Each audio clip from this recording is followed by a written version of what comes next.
You won't believe what really happened behind the scenes during Naomi's shocking Smackdown match against Nia Jax, a night that WWE has been trying desperately to erase from memory. While fans thought they were watching just another typical bout on live television, what was unfolding in real time was an absolute disaster rooted in gross negligence, backstage politics, and a betrayal of trust that no performer, especially one as respected and talented as Naomi, should ever have to endure. This wasn't just a wrestling mishap or some routine wardrobe issue. It was the culmination of months of silent tension, ignored warnings, and calculated decisions by WWE that left Naomi exposed, physically and emotionally, in front of millions. The aftermath sparked global outrage, not only because of what Naomi endured, but because of what it revealed about the corporate culture inside WWE, a culture that claims to promote its female superstars, but routinely leaves them vulnerable for the sake of ratings and control. Naomi had been climbing back into the spotlight, regaining her momentum with fans, and finally receiving the crowd reactions and media attention that could have set her on a course toward championship gold. But instead of being celebrated, she was humiliated in front of a worldwide audience. According to sources with knowledge of backstage operations, Naomi's gear for the match wasn't the custom-designed attire she had been working on with her long-trusted seamstress. It was a last-minute replacement, handed to her just hours before the show, with no time for proper fitting, testing, or even basic quality checks.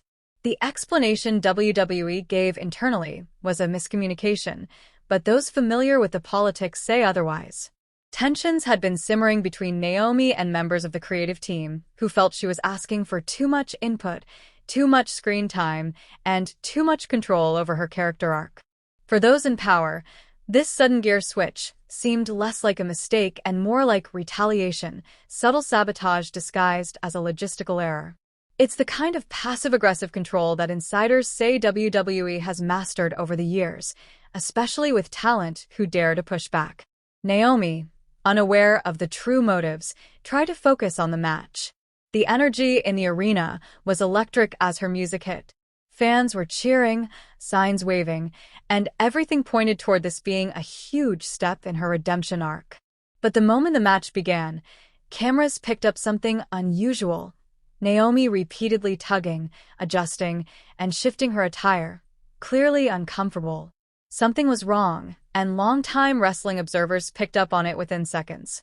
What viewers didn't see during the live broadcast, but became horrifically clear in leaked fan footage, was Naomi's gear failing in real time.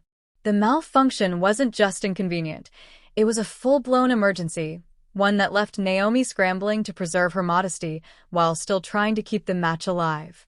Nia Jax, realizing what was happening, attempted to help discreetly, slowing down the pace, whispering advice, and even positioning her body to shield Naomi from camera angles. But there was only so much either of them could do in the chaos of a live match. The most gut-wrenching part is that WWE's production crew did nothing to help. No cut to commercial. No creative camera switch. No dimming of the lights or backstage intervention. They just kept filming, allowing the humiliating moment to play out with Naomi desperately trying to maintain her professionalism amid an unfolding personal nightmare. 3 days later, a high-definition video captured by a fan surfaced online and exploded across social media.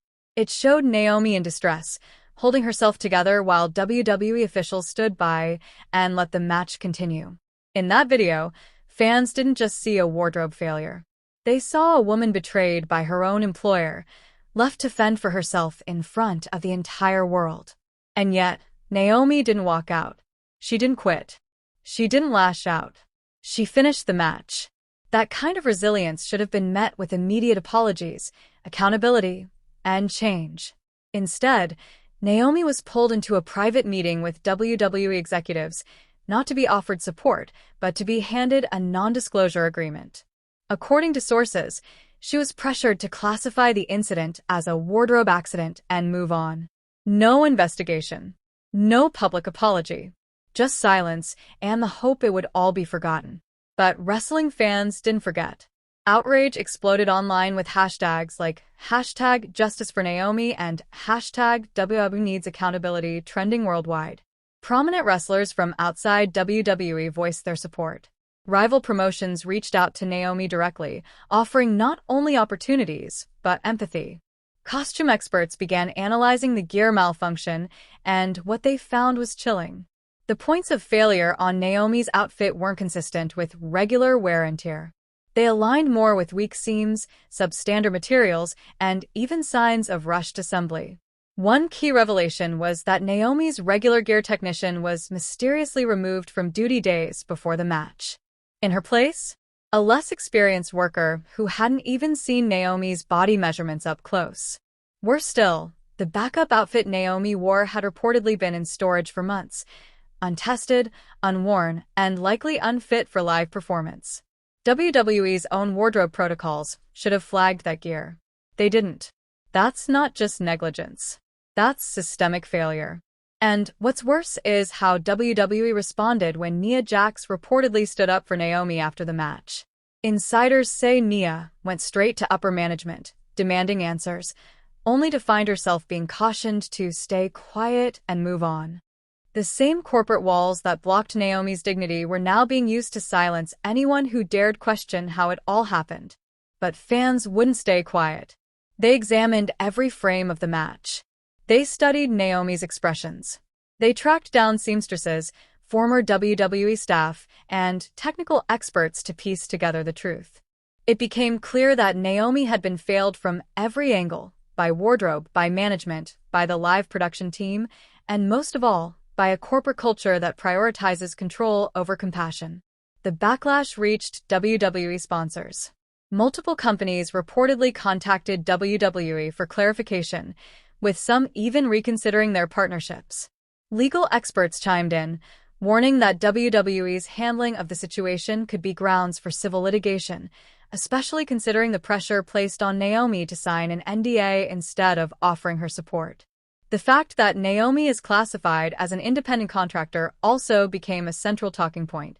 For years, WWE has skirted around workplace safety rules due to that classification, but legal analysts argue that negligence is negligence, regardless of employment status. This wardrobe disaster might be the tipping point in a legal battle that's been building for years over how WWE treats its talent.